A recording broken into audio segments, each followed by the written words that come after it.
अब हम यहाँ पे देखेंगे कि लाइनक्स इंस्टेंस को ब्राउज़र को यूज़ करके कैसे हमने असेस करना है।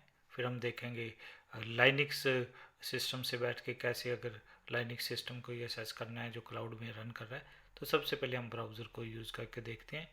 तो हमारे केस में हम अपने इंटरफेस पे आ जाते हैं। तो ये हमारे पास जो मशीन रन कर रही है, तो यहाँ पे हमारे पास बहुत सारे ऑप्शंस हैं। तो यहाँ पे हम कनेक्ट पे आते हैं। तो यहाँ पे ये आपको दिखा रहा है कि इशू टू इंस्टांस कनेक्ट। तो यहाँ पे ये इंस्टांस की ये एक आईडी है, ये पब्लिक एड्रेस है।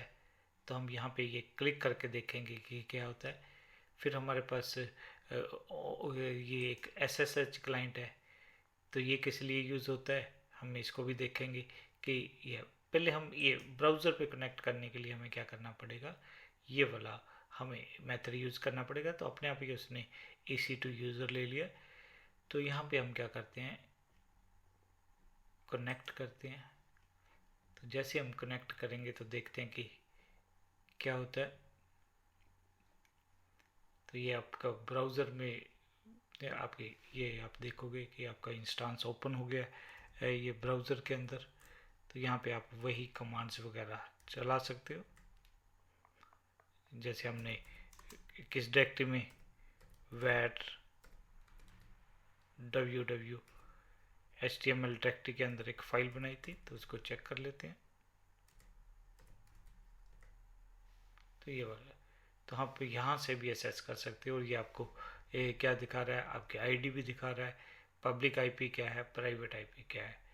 तो यहाँ से हम इसको क्लोज कर देते हैं। ये बहुत आसान है। तो ये अपने आप इसमें आपको आपकी प्राइवेट की भी यूज़ करने की नहीं पड़ती। तो अपने आप ही ये उसको ब्राउज़र के टाइम उसको इंसर्ट करके टेम्परेली क्रेडेंशियल से आपको क्या कर देता है ऐसा। तो ये और भी आसान मेथड है। तो हम इसको क्लोज कर देते हैं। तो पहले वाला भी जो हमारा टर्मिनल चल रहा है उसको भी हम क्या कर देते हैं, ये क्लोज कर देते हैं सेशन को। यहाँ पे हम क्लिक करके इसको क्या कर सकते हैं, क्लोज कर सकते हैं।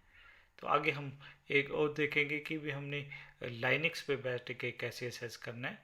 तो लाइनक्स पे मीन अब हम जो एक और देखेंगे कि यहाँ पे लाइनक्स सर्वर चल रहा है हमारा CLI मोड में, और यहाँ पे हमारे पास जो सिस्टम है वो लाइनक्स क्लाइंट है।